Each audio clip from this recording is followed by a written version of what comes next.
किसी ने बड़े कमाल की बात कही है कि हौसला न हार गिरकर ए मुसाफिर, अगर दर्द यहां मिला है तो दवा भी यहीं मिलेगी। नमस्ते दोस्तों, मेरा नाम है आरजे कार्तिक।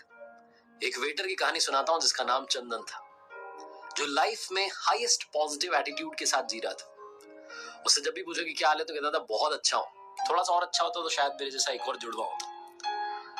वो इसी एटीट्यूड के साथ आगे बढ़ता। उससे काफी लोग कहते थे तुम वेटर का काम करते हो, तुम्हें नहीं लगता कुछ और करना चाहिए? कहता मुझे मजा आता है और मैं वही काम करता हूं जिसमें मजा आता है।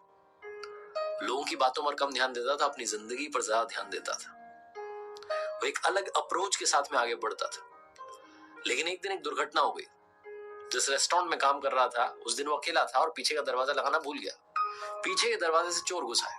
4-5 लोग बंदूक लेकर के आ गए, बंदूक इस पर तान दी और इसे कहा कि जो तिजोरी है उसको खोलो, तिजोरी में सब माल लेके जाएंगे। चंदन जानबूझकर के गलत पासवर्ड डालने लगा। डर रहा था, हाथ कांप रहे थे, लेकिन गलत पासवर्ड डाल रहा था, वो खुल नहीं रही थी। और चोरों को मालूम था कि इसको मालूम है, क्योंकि रेस्टोरेंट में सबसे वफादार है मालिक का, इसको मालूम है कि पासवर्ड क्या है, ये बता नहीं रहा। चोर और गुस्सा करने लगे, गाली देने लगे, लेकिन वो डर डर के बार बार गलत पासवर्ड डाल रहा था। चोरों में से एक जो था उसको बड़ा गुस्सा आया, उसने तुरंत गोली मार दी। गोली जाकर के सीने में लगी और चंदन बेहोश जमीन पर गिर गया। ऐसा लगा कि मरी गया। चोर डर करके भाग गए कि पता नहीं क्या होगा। थोड़ी देर के बाद में उस रेस्टोरेंट में जो बाकी लोग काम करते थे, उन्होंने देखा कि चंदन जमीन पर है, गोली लगी हुई है। समझ गए कि कोई घुस आया था। उठा करके उसे अस्पताल ले गए। 20-22 घंटे तक ऑपरेशन चला और डॉक्टर्स ने फाइनली चंदन की जान बचा ली। 2-3 महीने तक इलाज चला और उसके बाद चंदन को डिस्चार्ज कर दिया गया। चंदन जब घर पर आराम कर रहा था तो उससे मिलने के लिए रेस्टोरेंट का मालिक आया और उसने पूछा कि चंदन कैसे हो। चंदन ने कहा मैं बहुत अच्छा हूं, थोड़ा सा और अच्छा होता तो मेरे जैसे एक और होता, जुड़वा होते हम।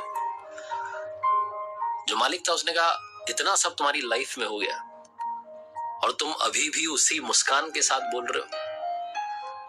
चंदन ने कहा सर मालूम है क्या, उस दिन जब मुझे रेस्टोरेंट में गोली मारी चोरों ने, मैं जमीन पर गिरा पड़ा था। मेरे पास में 2 ऑप्शन थे, या तो मैं दुनिया छोड़ के चला जाता या फिर लड़ाई लड़ता और वापसी करता। मैंने दूसरा वाला ऑप्शन चुना। आपको मालूम है जब मुझे अस्पताल ले जाया गया मुझे हल्का हल्का होश आ गया था। मुझे डॉक्टर्स दिख रहे थे, नर्सेस दिख रही थी, ऑपरेशन थिएटर में था मैं, और वो डरे हुए थे। उनके चेहरे बता रहे थे कि वो मेरा ऑपरेशन नहीं करना चाह रहे, उन्हें घबराहट थी कि कहीं मर ना जाए। नर्स ने मुझसे एक सवाल किया कि क्या तुम्हें कोई एलर्जी है? मैंने कहा हाँ। तो उन्होंने पूछा किससे? तो मैंने कहा गोली से, बंदूक की गोली से।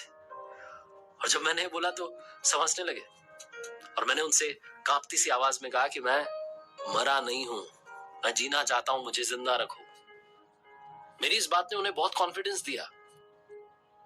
मैं नहीं कह रहा हूं कि मैं अपने कॉन्फिडेंस की वजह से वापसी कर पाया, बहुत अच्छा उन्होंने इलाज किया, शायद इसीलिए मैं जिंदा बच पाया, लेकिन मैंने अपने कॉन्फिडेंस को खोने नहीं दिया। सर, जिंदगी में आप कैसे रिएक्ट करते हैं, जिंदगी यही है।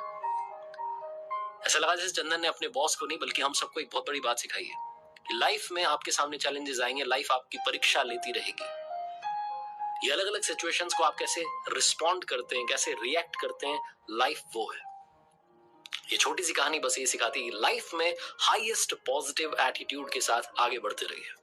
चाहे जो हो जाए ये मान के चलिए कि अच्छा होगा, आज नहीं तो कल होगा, लेकिन सिर्फ और सिर्फ अच्छा होगा।